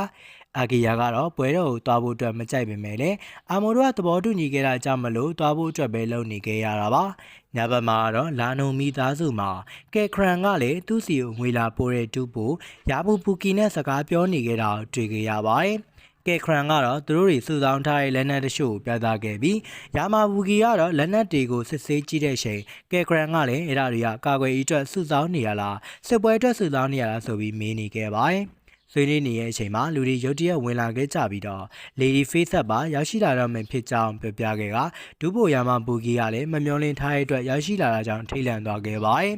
Lady 5ဝင်လာခဲ့ပြီးရဲ့အချိန်မှာသူမကတော့ချားလူတွေဝင်ရောက်နှောက်ယှက်မှုအတွက်တောင်းပန်ပါတယ်။လန်နိုမီသားစုအတွက်သမီးအကြီးဆုံးဖြစ်ကြောင်းသူကိုယ်တိုင်ပဲမိတ်ဆက်ခဲ့ပါတယ်။သူကတော့ဧည့်သည်တွေကအန္တရာယ်ကြုံနေရတာကိုကြားပြီးရဲ့အချိန်မှာပဲအလင်းသလိုလာအကြောင်းကိုလည်းရှင်းပြခဲ့ပါတယ်။ဒီကောက်ကြားတော့ဘယ်အဖြစ်ဖြစ်လဲဆိုတာနားမလဲပဲထိတ်လန့်ပြီးတော့စိုးရိမ်နေခဲ့ကြတာဖီကလည်းကဲခရန်ကိုစန့်ကျင်ပြောဆိုနေတဲ့အကြောင်းဒေါသထွက်နေခဲ့ပြီးတော့ဂတ်တွေကလည်းလမ်းမလွတ်မြောက်သွားဖို့ရာအတွက်ရုန်းကန်နေခဲ့ပြီးတိုက်ခိုက်ဖို့ရာအတွက်ကြိုးစားနေခဲ့ပါတယ်မရောက်ခင်မှာပဲကဲခရန်ကတော့နောက်ထပ်ပြဿနာမဖြစ်အောင်လို့သူ့ကိုမမျှော်လင့်ထားဘဲနဲ့ပစ်တက်လိုက်ပါတယ်သူတို့မိသားစုမှာသွေးတိုက်ပွဲအတွက်ရောက်ရှိလာခဲ့ပေမဲ့တည်ဆုံးသွားတာကဖိုင်နဲ့ကဲခရန်တို့နှစ်ဦးသာအသက်ရှင်ကျန်ရစ်ခဲ့ပါတယ်နောက်တနေ့နက်နက်မှာတော့လွန်တာနိုမီသားစုရဲ့အလုပ်လုပ်တဲ့တတိဖြစ်တဲ့ဖီတန်နဲ့ကဲခရန်တို့ကိုခေါ်ယူခဲ့ပြီးတော့သူတို့ကတော့စိတ်ချရသူတဦးကိုသာလိုချင်ကြပါတယ်ဒါကြောင့်မလို့သူတို့နှစ်ယောက်လုံးဖီကာပွဲတော်ကိုပါဝင်ပြီးတော့စရင်မောင်တတိပြဖို့အတွက်တက်ဆိုင်ရာလက်တွဲပေါ်တွေရှာဖွေဖို့အတွက်တောင်းဆိုထားခဲ့တာပါဖ ဖီတက်ကတော့ပွဲတော်မှာလက်တွဲဖို့ရှာရမယ်လို့သူ့ရဲ့ဖခင်တွေကိုချက်ချင်းကတိပေးခဲ့ပြီးတော့ဒီချိန်ထဲမှာပဲအာမိုနဲ့ယူကာတို့ကလည်းညနေခင်းပွဲတော်အတွက်ပြင်ဆင်နေခဲ့ကြပေမဲ့အာကီယာကတော့မတော်လို့ကြောင်းပြောနေခဲ့ပါတယ်။ဒါကြောင့်မလို့အာမိုနဲ့ယူကာတို့ကလည်းသူမပါဘဲနဲ့ပွဲတော်ကိုထွက်သွားခဲ့ကြပြီးတော့အာကီယာလည်း Final Gear Clan တို့လူနှစ်ဦးကပွဲတော်ကိုလာရောက်ကြမယ်ဆိုတဲ့အကြောင်းကိုအပွဲလိုက်ပြောဆိုနေရအောင်မတော်တဆကြားလိုက်ရပါတယ်။သူတို့ကတော့ဘယ်သူလဲဆိုတာအာကီယာလည်းသိချင်နေခဲ့ပြီးတော့နီနာမှာရှိတဲ့ဆိုင်နယ်ဆိုင်ကအမျိုးသမီးတဦးကဖီတစ်နဲ့ခါကရန်တို့ကသူတို့မျိုးကအင်အားကြီးဆုံးမိသားစုတရားဖြစ်တဲ့လွန်တာနိုမိသားစုရဲ့ထိနှံစက္ကန့်သူတွေဖြစ်ကြောင်းရှင်းပြခဲ့ပါတယ်။သူတို့ကတော့ဒေတာတစ်ခုလုံးထိန်းချုပ်ထားခဲ့ပြီးတော့အာကီယာကလည်းသူတို့နှစ်ယောက်ရဲ့အချိန်ဝါကိုကောင်းကောင်းနားလည်နေခဲ့တာပါ။ခဏအကြာမှာတော့အာမိုနဲ့ယူကာတို့ကလည်းပွဲတော်ကိုသွားခဲ့ကြပြီးအချိန်အာမိုကတော့သူ့ရဲ့တငယ်ချင်းအောင်အုပ်စုနဲ့တွေ့ခဲ့ပြီးတော့နှုတ်ဆက်နေခဲ့ပါတယ်။ယူကာကတော့လူအုပ်စုတဲ့ကိုတိုးသွားခဲ့ပြီးရဲ့နောက်သူမသိတဲ့သူတွေနဲ့တောင်စကားတွေအတူတူပြောခဲ့ကြပြီးတော့ဒီချိန်ထဲမှာပဲဖီတက်နဲ့ကယ်ခရန်တို့ကြောင့်ကြားခဲ့ပြီးရဲ့နောက်အာကီယာကလည်းပွဲတော်ကိုသွားဖို့အတွက်ဆုံးဖြတ်လိုက်ပါတယ်။ပွဲတော်မှာဖီတက်ကတော့လူတွေကိုအတန်းချင်းရဆုံးဖြစ်နေခဲ့ပြီးအမျိုးသားတွေကလည်းသူ့ရဲ့ရှေ့မှာတန်းစီနေခဲ့ကြပြီးတော့သူမအတွက်လက်တွဲပေါ်အဖြစ်ရွေးချယ်ခံဖို့မျှော်လင့်နေခဲ့ကြပါပါ။ဖီတက်ကတော့သူ့ရဲ့စံနှုန်းတွေမကိုက်ညီရဲ့အတွက်ကြောင့်ဒေါသကြီးနဲ့ထောက်ခေါက်သွားတဲ့အချိန်သူမနဲ့အဆင့်တန်းအမှန်တကယ်ကိုက်ညီမဲ့တန်ဖိုးထားတဲ့သူတဦးသာလူချင်းချောင်းပြောနေခဲ့တာပါညနေစားလာခဲ့ပြီးတော့ပွဲတော်အမီစတင်လင်းလာတဲ့အချိန်မှာအာမိုကလည်းအနီးနားမှာပုံနေတဲ့အာကီယာကိုတွေ့သွားခဲ့ပြီးတော့အာကီယာတရားသူတို့ကိုစိုးရိမ်လို့လိုက်လာတယ်ဆိုပြီးတော့တွေးနေခဲ့ကအာကီယာကတော့နောက်တဲ့ကိစ္စလည်းရှိသေးကြောင်းပြောနေခဲ့ပါတယ်ချိန်ကြပြီးရဲ့နောက်မှာဝိုင်ခွက်ကိုကင်ထားတဲ့ဖီတက်ကလည်းအနာအာကီယာဖြတ်သွားတဲ့အချိန်မှာတော့မတော်တဆတိုက်မိသွားခဲ့ပြီးတော့ဖီတက်အပေါ်ဝိုင်နီဖိတ်ချသွားခဲ့တာကြောင့်အာကီယာလည်းဆက်ရှင်းမဲ့တောင်းပန်ခဲ့ပြီးတော့တန်ချင်းမှုတက်တစ်ခုခုရှာနေခဲ့ပါတယ်။အာကီယာကလည်းနာမည်တစိတ်ကိုမြင်လိုက်ရတဲ့အချိန်သူတိုက်မိခဲ့တဲ့မျိုးသမီးကဖီတက်ကိုယ်တိုင်ဖြစ်ကြောင်းသိလိုက်ရလို့ရုတ်တရက်တော်တော်လေးလန့်သွားခဲ့ပါတယ်။လန့်သွားတာကြောင့်ထွက်ပြေးဖို့လုပ်နေခဲ့ပေမဲ့ဖီတက်ကတော့သူ့ရဲ့လက်ကိုလမ်းဆွဲထားခဲ့ပြီးတော့ဒီမှာကတော့သူ့ရဲ့ပြောဆိုပုံနဲ့တည်ငြိမ်တဲ့အရာကိုသဘောကျတယ်ဆိုပြီးတော့ပြောခဲ့ပါသေးတယ်။ဒေါသထွက်ရမယ်သာဒီမှာကတော့အတူတူစကားပြောဖို့ရတဲ့တောင်းဆိုနေခဲ့ပြီးအာကီယာကိုခေါ်သွားခဲ့တဲ့အချိန်မှာသူတို့တွေစကားပြောနေခဲ့တဲ့အချိန်အာမိုကလည်းလိုက်ကြည့်နေခဲ့ပါသေးတယ်။အာမိုကလည်းအာကီယာကဒီခေတ်ကအမွေအနှစ်ဖြစ်တာအကြောင်းမလို့တီဘဲနဲ့ဖီတက်ကတော့အာကီယာကိုသာတောင်းပန်နေခဲ့တာပါ။ဖီတာကတော့ပိုပြီးတော့စိတ်ဝင်စားသွားခဲ့ပြီးနှစ်ပေါင်း200ကျော်လောက်တဲ့လူကအခုချိန်ဒီအသက်ရှင်နေတော့တော်တော်လေးသဘောကျသွားခဲ့ပါတယ်။အိမ်နာအာကီယာကတော့အရာအလုံးကိုရှင်းပြခဲ့ပြီးနှစ်ပေါင်းများစွာကြာအောင်စေးစိမ်ထားတဲ့တိတ်ပံနေကြလှုပ်ထားတဲ့အကြောင်းကိုအားလုံးကိုရှင်းပြခဲ့ပါတယ်။သူ့ကိုအိပ်ပျော်စေတဲ့စက်ကရိယာတွေပျက်စီးသွားပြီးရဲ့နောက်ငရင်လောက်လာပြီးမှသာမကြသေးမီကမှပြန်လည်နိုးထလာတာဖြစ်ကြောင်းလည်းပြောပြခဲ့ပါတယ်။ဖီတက်ကလည်းနားထောင်နေတဲ့အချိန်အာကီယာရဲ့စကားတွေထဲမှာမလိမ်မန်းတိသွားတဲ့အတွက်ကြောင့်စိတ်ဝင်စားလာခဲ့ပြီးတော့အာကီယာလက်ထပ်ပို့ရအတွက်စဉ်းစားပေးပါဆိုပြီးတောင်းဆိုနေခဲ့တာပါအာမိုကတော့အာကီယာကိုသဘောကျနေတာမလို့တောင်းဆိုတာကိုသဘောမကျခဲ့ပေမဲ့ဖီတက်စ်ကတော့အာကီယာရဲ့သဘောတူညီချက်တစ်ခုပေးနေခဲ့တာပါအစင်တန်းမြင့်တဲ့မျိုးရိုးမြင့်သူတယောက်ကအခုလိုတောင်းဆိုလာတာကိုအာကီယာလည်းလုံးဝမယုံကြည်နိုင်အောင်အံ့ဩနေခဲ့ပါတယ်သူတို့စကားပြောနေတဲ့အချိန်မှာဖီတက်ကတော့အနီးနားမှာရှိတဲ့မျိုးသားတအုပ်ကိုလက်ညှိုးထိုးပြခဲ့ပြီးတော့မောင်ပြစ်သူကဲခရန်အဖြစ်မိတ်ဆက်ပေးခဲ့ကအိမ်တော်ရဲ့ခေါင်းဆောင်ဖြစ်ဖို့အတွက်ပြိုင်ဘက်တွေဖြစ်ကြောင်းလည်းပြောပြခဲ့ပါတယ်။ကဲခရန်ကလည်းရုတ်တရက်ယူကာရဲ့ရှိမှဒူးထောက်ခဲ့ပြီးတော့လူတိုင်းရဲ့ရှိမှသူ့ကိုလက်ထပ်ဖို့ရအတွက်တောင်းဆိုနေခဲ့တာပါ။အာမိုလည်းထိတ်လန့်သွားခဲ့ပြီးတော့အရာကဲခရန်ကလည်းစားနှောင်းခဲ့ပြီးတော့ယူကာအပေါ်ခံစားချက်ရှိမရှိမေးတာကြောင့်ယူကာကလည်းအာကီယာကသူမနဲ့စိတ်သက်ထားသူဖြစ်ကြောင်းပြောလိုက်ခဲ့ပါတယ်။ဖီတက်ကတော့အာကီယာကိုခေါ်လိုက်ခဲ့ပြီးတော့သူတို့တွေတွေ့ဆုံမှုကိုခေါ်ယူဖို့အတွက်ရောက်ရှိလာကြောင်းပြောလာခဲ့ပါတယ်။ရင်တတိရောက်လာခဲ့ပြီးတော့အဖွဲ့ကတော့ရင်ထဲကိုသွားခဲ့ပြီးကယ်ဂရန်ကလည်းသူတို့ကိုဈေးဝယ်ခရိုင်ကိုမောင်းနှင်သွားခဲ့ပါတယ်။အမိုကလည်းလေပတ်ကြည့်ရှုဖို့ရာအတွက်သွားခဲ့ပြီးရဲ့အချိန်မှာအာကီယာကအဝေးမသွားဖို့အတွက်တတိလမ်းပေးထားခဲ့တာပါ။ကယ်ဂရန်ကလည်းယူကာကိုလက်ဝဲရနာဆိုင်ကိုခေါ်သွားခဲ့ပြီးတော့သူမရဲ့ပစ္စည်းစရင်းကိုစစ်ဆေးနေခဲ့ပြီးအလားပါလုံးကြောင်းမျက်နှာပါတဲ့အကောင်းဆုံးလက်ဝဲရနာကိုဝယ်ယူဖို့ပြောလိုက်တဲ့အတွက်ကြောင့်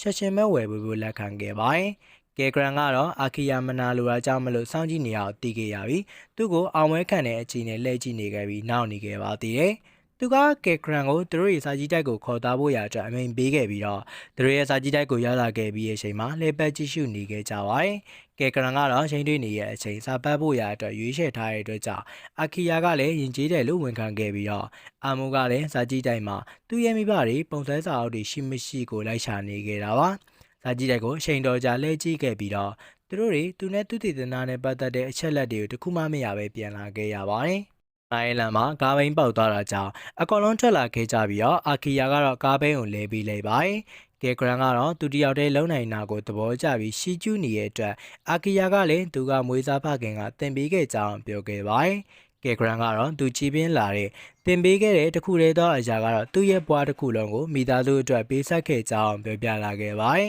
။အာကီယာကတော့ယူကာပေါ်ထားရှိတဲ့သူ့ရဲ့ခံစားချက်တွေဟာအမှန်တကယ်ပဲလားဆိုပြီးတွေးနေခဲ့ကကဲဂရန်ကတော့သူမရဲ့စိတ်ဝင်စားစရာကောင်းကြောင်းကြောင်းပြောနေခဲ့ပါတယ်။ဖီတက်ကတော့သူ့ရဲ့လက်တွဲပေါ်ဖြစ်ရွေးချယ်ခံရတာအာကီယာကိုတကယ်ကောင်းတယ်လို့ပြောခဲ့ပြီးတော့သူ့ကိုစိတ်ဒုက္ခပေးတဲ့သူတိုင်းတက်ပြစ်မယ်လို့တော့ပြောနေခဲ့ပါတယ်။တစ်ချိန်တည်းမှာပဲယူကာကတော့စစ်မှန်တဲ့အချက်ကိုရှာဖွေဖို့ရအတွက်အတော်ခက်ခဲနေကြောင်းပြောခဲ့ပေမဲ့ဖီတက်ကတော့ဘာပြောရမလဲဆိုတာတွေးနေခဲ့ပြီးအာမိုကလည်းယူကာဟာစစ်မှန်တဲ့အချက်ကိုရှာဖွေတဲ့နေရာမှာကံမကောင်းတဲ့အကြောင်းပြောပြခဲ့ပါတယ်။ဖီတက်ကတော့ရှေ့ဆိုတာလူချင်းတဲ့ခံစားမှုနောက်လိုက်နေတဲ့အတိတ်ပဲမဲ့တဲ့ရာဖြစ်ကြောင်းသာပြောပြခဲ့ပါတယ်။ရတရက်ကွန်တိန်နာတစ်ခုပြုတ်ကျလာခဲ့ပြီးတော့အလုသမားတဦးကိုတည်တည်နိုင်တဲ့ဒီချိန်ချမှုတစ်ခုဖြစ်သွားခဲ့ပါတယ်။ယူကာကတော့သူ့ကိုကယ်တယ်ဖို့ရာအတွက်အလင်းမြန်ပြေးသွားခဲ့ပေမဲ့လက်ဝက်အေဂျင့်တဦးကတော့သူမကိုမြင်နိုင်ရခဲ့ပြီးထပ်ပြေးတင်းချောင်းသူဖြစ်ကြောင်းမှတ်မိသွားခဲ့ပါတယ်။ယူကာကတော့အမြန်ပဲလှုပ်ရှားမှုကြောင့်မလို့အန်ဒရိုက်ဖြစ်ကြောင်းဖီတက်လည်းတီးလိုက်ရခဲ့ပြီးတော့အာဂီယာကလည်းသူ့ရဲ့နောက်ကိုလိုက်သွားဖို့ရာအတွက်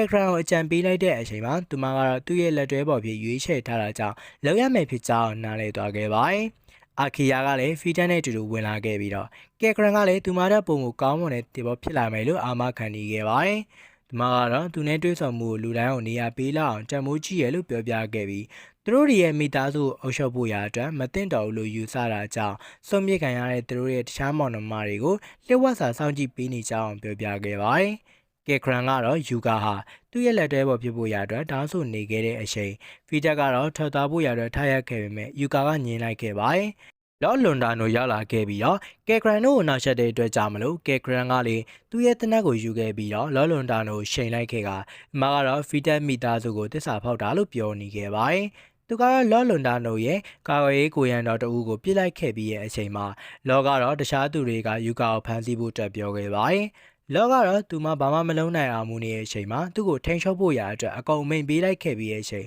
ယူကာကတော့သူ့ရဲ့ခန္ဓာကိုယ်ထဲမှာစုဆောင်းထားတဲ့အစိတ်ဓာတ်အားလုံးကိုထုတ်ရှာပစ်လိုက်ပါတယ်။ဒီလိုနဲ့လော်ကလည်းသူမအားနေတဲ့အချိန်စနိုက်ပါတစ်ခုကိုမြင်လိုက်ရခဲ့ပြီးလမ်းကြောင်းမှာဖယ်ထုတ်ဖို့ရာအတွက်အာကီယာကလည်းအလင်းမြန်ကယ်တင်လိုက်ခဲ့ပါတယ်။ကဲဂရန်ကတော့စနိုက်ပါသမားကိုရှင်းထုတ်နေတဲ့အချိန်မှာယူကာကတော့တတိလစ်သွားခဲ့ပြီးတော့အာကီယာကိုစစ်ဆေးခဲ့ပါတယ်။သူကတော့ Android ဖြစ်နေခဲ့ပေမဲ့ကဲဂရန်ကတော့စနိုက်ပါသမားကိုရှင်းထုတ်နေတဲ့အချိန်မှာယူကာကတော့တတိလစ်သွားခဲ့ပြီးတော့အာကီယာကိုစစ်ဆေးခဲ့ပါတယ်။သူကတော့ Android ဖြစ်နေခဲ့ပေမဲ့သူ့အတွက်ကြေးစံကိုကာပေးထားခဲ့တာကြောင့်တော်တော်လေးကိုစိတ်မကောင်းဖြစ်နေခဲ့တာပါ။အမေအာကီယာကတော့မထိခိုက်တဲ့အတွက်ဝမ်းသာနေခဲ့ပြီးဒီမှာကလည်းသူ့ရဲ့ resistive power နဲ့ဒဏ်ရာကိုကုသပေးထားခဲ့ပါတယ်။အာမိုကတော့အာကီယာကိုစောင့်ကြည့်ဖို့အတွက်အမိန့်ပေးထားခဲ့ပြီးသူတို့အဖွဲ့ကိုဂယူဆိုင်ဖို့ရာအတွက်ကဲခရန်ကလည်းတောင်းဆိုထားခဲ့တာပါ။သူတို့ကတော့လွန်တာနိုရဲ့မိန်းတွေကိုလိုက်နာတဲ့လက်အောက်ခံတွေဖြစ်ကြတဲ့သူတို့ကိုမတတ်ဖို့အတွက်တောင်းဆိုနေခဲ့ပါတယ်။အာမိုကလည်းယူကာကိုသူတို့ကိုမတတ်ဖြစ်ဖို့တောင်းပန်နေခဲ့ပြီးတော့အာကီယာကလည်းတော်တော်လေးကိုထိနာနေခဲ့ကကဲခရန်ကိုနောက်ကိုဆုပ်ဖို့ရအတွက်တောင်းဆိုနေခဲ့ပြီးတော့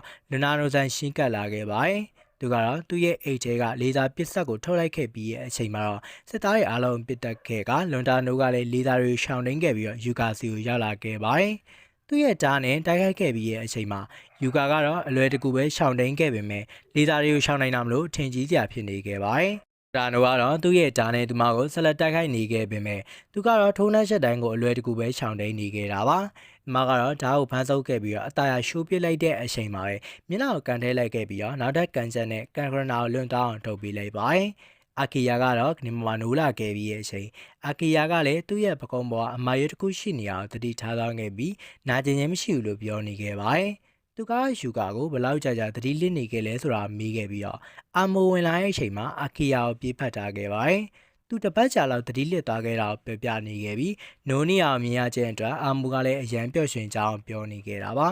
ကဲဂရန်နဲ့ဖီတက်စ်ကလည်းအာကီယာနိုးနီအောင်မတော်ဆကြားခဲ့ရပြီးတော့အခန်းထဲဝင်လာခဲ့ပြီးတက်တာလားဆိုပြီးမေးနေခဲ့ပါတယ်အာကီယာကတော့သူ့ရဲ့ပကုံးမနာကျင်ခဲ့ပေမဲ့အဆင်ပြေကြအောင်ပြောလိုက်ခဲ့ကအာမိုကတော့သူတတိလစ်နေတဲ့အချိန်တွင်မှာယူကာကသူ့ကိုဂယူးဆိုင်ပေးခဲ့တာဖြစ်ကြောင်းပြောပြခဲ့ပါတယ်အာကီယာကလည်းယူကာကိုကျေးဇူးတင်နေခဲ့ပေမဲ့သူ့အတွက်ကာကွယ်ပေးတာကပို့ပြီးတော့ကျေးဇူးတင်ရတယ်ဆိုပြီးတော့အပြန်အလှန်ကျေးဇူးတင်နေခဲ့ကြပါသေးတယ် ခရန်နဲ့ဖီဒါတူကလည်းသူ့ရဲ့ကတင်ဘေးကိုရှောက်လာခဲ့ကြပြီးတော့နောက်ဆုံးစစ်ဆေးချက်ကပုံမကျမ်းမာလာတာကိုတတိထားမိခဲ့ပါတယ်။ကယ်ဂရန်ကတော့သူ့ကိုပန်းသီးလုံးပစ်ပေးခဲ့ပြီးတော့သူ့ရဲ့မိသားစုပြဿနာတွေကိုဆွဲခေါ်မိခဲ့လို့တောင်းပန်နေခဲ့တာပါ။ဒါပေမဲ့တတိလစ်သွားခဲ့ပြီးရင်တော့ဘာတွေဖြစ်လဲဆိုတာအာကီယာလည်းသိချင်နေရကြမလို့ဗီဒါကတော့လွန်တာနိုရဲ့လူတိုင်းရှိပွဲအချက်ပွဲရရှုံးနေသွားခဲ့ပြီးတော့မိသားစုကောင်းဆောင်နေရာကနေဖယ်ရှားခံလိုက်ရပြီဖြစ်ကြောင်းပြောပြခဲ့ပါတယ်။အကောလုံးသူ့ရဲ့မိသားစုကိုပြောင်းလဲပေးခဲ့ပြီးတော့ပျော်ရွှင်ဖို့ရာအတွက်အားလုံးကျေးဇူးတင်နေခဲ့ပါတယ်။ကယ်ခရန်ကတော့အပန်းပြေစကန်ကိုတွားရောက်ခဲ့ပြီးရေဘူးဆန်းမှာရေစိမ်ဖို့ရာအတွက်ဖီတက်စ်ကလည်းအကြံပြုနေခဲ့တာပါ။ယူကာနဲ့အာမိုတို့ကလည်းရေဘူးဆန်းလို့ပြောလိုက်တဲ့ချိန်သဘောကျသွားခဲ့ပြီးတော့အာခီယာကလည်းဒါကိုတွေးမိခဲ့ပေမဲ့တိုကျိုအမြန်ဆုံးရဖို့အတွက်လိုအပ်ကြောင်းကိုအခက်အခဲချိနေကြောင်းပြောပြခဲ့ပါတယ်။ယူကာနဲ့အာမိုတို့ကသူ့ကိုတောင်းပန်နေခဲ့ပေမဲ့မိတ်တင်းနဲ့တွားကျင်တဲ့အတွက်ကြောင့်မလို့သဘောတူညီလိုက်ခဲ့ကသွားခဲ့ကြပါတယ်။နောက်တစ်နေ့မှာတော့အိုဘီရိုကလည်းပေးထားတဲ့အာခီယာကသူ့ကိုမယုံကြည်ခဲ့ပေမဲ့စိုက်ကြည့်နေခဲ့ပြီးတော့ဘာကြောင့်ရင်မောင်းဖြစ်သွားတာလဲဆိုတာမေးခဲ့ပြီးအိုဘီရိုကလည်းသူကနောက်ဆုံးအလုပ်ကအကျိုးမြတ်မရှိတဲ့အတွက်ကြောင့်မလို့သူ့ရဲ့အသက်မွေးဝမ်းကြောင်းကိုပြန်လည်ပြောင်းလဲတာဖြစ်ကြောင်းဝန်ခံခဲ့ပါတယ်။သူကတော့ဒီတစ်ချိန်မှာချစ်စရာကောင်းတဲ့မင်းကလေးနဲ့သူနဲ့အတူပါလာခြင်းအတွက်အာခီယာကိုချီးကျူးနေခဲ့ပါသေးတယ်။သူတို့ကိုအပန်းပြေစကားမှာရှာပေးခဲ့ပြီးတော့အာမိုရူကလည်းအခမဲ့စီးနှင်းခဲ့တဲ့အတွက်ကျေးဇူးတင်နေခဲ့ကအားလုံးကိုပေးလိုက်ခဲ့ပြီးတော့အပန်းပြေစကားကိုဝင်ရောက်လာတဲ့အချိန်မှာရန်ပြစ်နေတဲ့လူအုပ်စုတုပ်စုကိုတိုးနှက်ခဲ့ပြီးဧည့်သည်တဦးကဝင်ရောက်ဖြည့်ဆင်းနေရအောင်တွေ့ခဲ့ရပါတယ်။မြို့သမီးကသူတို့နဲ့မပတ်သက်ဖို့ရအတွက်သတိပေးနေခဲ့ပေမဲ့အာခီယာဝင်ရောက်ဖို့ရဆုံးဖြတ်လိုက်ခဲ့ပြီးတော့ဖြည့်ရှင်းပေးရတာကြောင့်အထိုးခံလိုက်ရပြီးအာခီယာလည်းသတိလစ်သွားခဲ့ပါတယ်။အာကီယာလည်းမိနစ်နဲ့ငယ်ကြာမှပြန်လည်နိုးလာခဲ့ပြီးတော့အိမ်မျိုးသမီးကသူ့ကိုထိုးလိုက်မိတဲ့အတွက်တောင်းပန်နေခဲ့တာပါသူကတော့သူ့ကိုယ်သူယူကူရာတာအဖြစ်မိတ်ဆက်ခဲ့ပြီးတော့အဲ့ဒီမျိုးသမီးကအမြင့်စကန်ရင်ပိုင်ချင်းအာဂျာဆိုင်ဖြစ်ကြောင်းလည်းမိတ်ဆက်ခဲ့ပြီးသူ့ကိုထိုးလိုက်ခြင်းအတွက်တောင်းပန်နေခဲ့တာပါအာကီယာကတော့မသက်ဆိုင်ပေမဲ့တခြားရတွေဝင်ရောက်ဆက်ဖက်ခြင်းအတွက်သူ့ရဲ့အမားသာဖြစ်ကြောင်းပြောပြခဲ့ပါတယ်ဒါပေမဲ့ဘာကြောင့်ရဖြစ်တာလဲလို့မေးနေတဲ့အချိန်အာဂျာဆိုင်ကတော့ဟန်ယာမာကကော်ပရှင်နာဖြစ်ဝင်တာဝန်ယူခဲ့ပြီးရဲ့အချိန်မှာသူ့ရဲ့ချစ်သူဖြစ်ကြောင်းလည်းပြောပြခဲ့ပါတယ်။အာဂျာဆိုင်ကသူမကအမြဲတမ်းအလုပ်ကိစ္စရင်းနဲ့ပဲအပြင်ထွက်နေခဲ့ရပြီးအိမ်ကိုမကြာခဏပြန်ရောက်ကြောင်းကိုလည်းပြောပြခဲ့ပါတယ်။ဒီမှာကတော့သူရဲ့ချစ်သူနှစ်ပတ်လည်ကိုအချိန်မောင်းများစွာမေးနေရကြောင်းပြောပြခဲ့ပြီးတော့ယိုကူရာကာကလည်းအာကီယာရဲ့မျက်နှာကြောင့်ပြဿနာဖြေရှင်းမိဖြစ်ကြောင်းပြောပြခဲ့ပါတယ်။အာဂျာဆိုင်ကတော့သူ့ရဲ့တောင်းပန်မှုအတိမတ်ပြုတဲ့အနေနဲ့အာကီယာတို့ကိုအခမဲ့အခန်းတကန်းကိုယူစီခဲ့တာပါသူကတော့ဂျိုင်ဝဲရှုကင်းကောင်းတဲ့မြင်ကွင်းနဲ့အပန်းပြေစကန်မှာရှိတဲ့အမြင့်ဆုံးကန်းကိုခေါ်သွားခဲ့ပြီးရဲ့အချိန်မှာဒီအခန်းကအပန်းပြေစကန်ရဲ့အကြီးကနေရာဖြစ်ပြီးတော့ဒီနေရာမှာတဲခိုသူတိုင်းလိုချင်ကြတဲ့နေရာဖြစ်ကြောင်းလည်းပြောပြခဲ့ပါတယ်ပန်းပြေစကန်မှာရေရှိုးကန်းပေါင်းများစွာရှိရတဲ့မှာအာမိုကိုကလည်းသူတို့အားလုံးတူတူကရေရှိုးနိုင်တယ်လို့ထင်နေခဲ့တာပါကူရာတာကတော့မြေပုံတစ်ခုကိုထုတ်ပေးခဲ့ပြီးတော့သူတို့2052ခုနှစ်ကလူသားမျိုးနွယ်တဲ့ AI နေကြစစ်ပွဲတစ်ခုဖြစ်ပွားခဲ့ပြီးအဲဒီကြောင့်မှလူသားမောင်းများစွာတည်ဆုံခဲ့ပြီးတော့ကမ္ဘာမြေပုံပြောင်းလဲခဲ့ကြောင်းပြောပြခဲ့ပါတယ်။အာခီယာကလည်းကြီးမားတဲ့အရာတစ်ခုဖြစ်ပျက်သွားတာကိုသိကြအောင်ပြောပြခဲ့ကထာဝါဇာကတော့စစ်ပွဲကိုအပြီးဆုံးခဲ့သူဖြစ်တာကြောင့်ကိုရိုတာရာကိုပြောပြခဲ့ပြီးရဲ့အချိန်မှာစစ်ပွဲမှာဘာတွေဖြစ်ခဲ့လဲနဲ့ထာဝါဇာကတော့လူသားမျိုးနွယ်ကိုဘလို့ကယ်တင်ခဲ့လဲဆိုတာပဲသူမှသိခဲ့ကြပါဘူး။သူကတော့လက်ရှိအသက်ရှင်နေသူတွေဖြစ်ကြတဲ့လက်ရှိကဘာမှာမရေတွက်နိုင်တဲ့အသက်ပေါင်းများစွာနဲ့အရင်မြစ်တွေကိုဆွန့်လွတ်မှုအပေါ်မှာတိဆောက်ထားခဲ့တာကိုဘယ်သူမှမသိကြအောင်ပြောပြခဲ့ပါတယ်။အာခီယာကလည်းထာဝါဇာကစစ်ပွဲကိုဘလို့အဆုံးသတ်ခဲ့တာလဲလို့ပြောနေခဲ့ပြီးတော့သူမကတော့ AI ကျွေးကြော်မှုကိုစတင်တက်ခိုက်ဖို့ရတဲ့အတွက်သူကိုယ်တိုင်ဖန်တီးတဲ့ Outside Series လို့ခေါ်တဲ့ Android တွေကိုလက်နက်အဖြစ်အသုံးပြုခဲ့ပြီးတော့ယိုကူတာရာကလည်းရှင်းပြခဲ့ပါတယ်။အာကီယာကတော့နောက်ဆုံးမေးခွန်းတစ်ခုဖြစ်တဲ့သူ့ကိုပြင်လိုက်ခဲ့ပြီးရဲ့အချိန်မှာစစ်ပွဲပြီးဆုံးပြီးတော့တာဝါစာဘာဖြစ်သွားလဲလို့မေးနေခဲ့ကယိုကူရာတာကတော့ဒီအရာကဘယ်သူမှမသိကြအောင်ပြောခဲ့ပြီးတာဝါစာကအခုလက်ရှိမရှိနိုင်တော့ကြောင်းရှင်းပြခဲ့ပါတယ်။ယိုကူရာကာကတော့ထာဝါဇာကစစ်ပွဲပြီးရဲ့အနောက်မှာစစ်စီရီလိုစိတ်ကဲလို့ခေါ်တဲ့အိုးမျိုးကိုတီထောင်ခဲ့ပြီးတော့ပျောက်ကွယ်သွားခဲ့ကြောင်းပြောပြခဲ့ပါတယ်။အိုးကိုတီထောင်ခဲ့တာကိုသိရှိရတဲ့အခါအာခီယာလည်းအံ့ဩသွားခဲ့ပြီးတော့သူမအသက်ရှင်နေသေးလားဆိုပြီးအာခီယာလည်းမျှော်လင့်နေခဲ့တာပါ။စစ်ပွဲကြီးလွန်ခဲ့တဲ့နောက်နှစ်ပေါင်း200လောက်ကဖြစ်ပွားခဲ့တာဖြစ်တဲ့အတွက်ကြောင့်အခုချိန်အသက်မရှင်နိုင်လို့ဆိုပြီးပြောပြနေခဲ့တာကြောင့်အာခီယာလည်းလုံးဝစိတ်ပြတ်သွားခဲ့ပါတယ်။အာဂီယာကိုနောက်ဆက်ခဲ့ပြီးတော့အတူတူထွက်သွားတဲ့အချိန်မှာယိုကူရာတာလည်းထွက်သွားခဲ့ပြီးရဲ့နောက်အာဂီယာလည်းတော်တော်လေးစိတ်ထိသွားခဲ့ပြီးတော့သူရန်ရှိတဲ့ထာဝါစာကိုမတွေးနိုင်တော့တာကြောင့်ပါအာဂီယာကတော့သူကိုယ်တိုင်လည်းနှစ်နေရာကြာမှပြန်လဲအသက်ရှင်ခဲ့တာဖြစ်တဲ့အတွက်ထာဝါစာကလည်းတနည်းနည်းနဲ့အသက်ရှင်နေမယ်ဆိုတာတွေးမိရဲ့အတွက်ကြောင့်သူ့ကိုရှာဖွေဖို့အတွက်ပဲဆုံးဖြတ်လိုက်ပါတယ် ပတ်မှာတော့အာမိုရူကလည်းအပန်းပြေစကားမှာဥယျာဉ်ပုံဆွဲဖို့ရအတွက်ပြင်ပမှာထိုင်နေတဲ့အချိန်အာဂျာဆိုင်ကလည်းဟမ်မာရာနဲ့အတူတူသူ့စီကိုရောက်လာခဲ့ပါတယ်ဟမ်မာရာကတော့ဥယျာဉ်အကြောင်းပြောပြနေခဲ့ပြီးသူကတော့သူတို့နှစ်ယောက်စလုံးစကားတွေများတာကိုမခံနိုင်တဲ့အတွက်ကြောင့်ထွက်ပြေးသွားခဲ့ကြတာပါ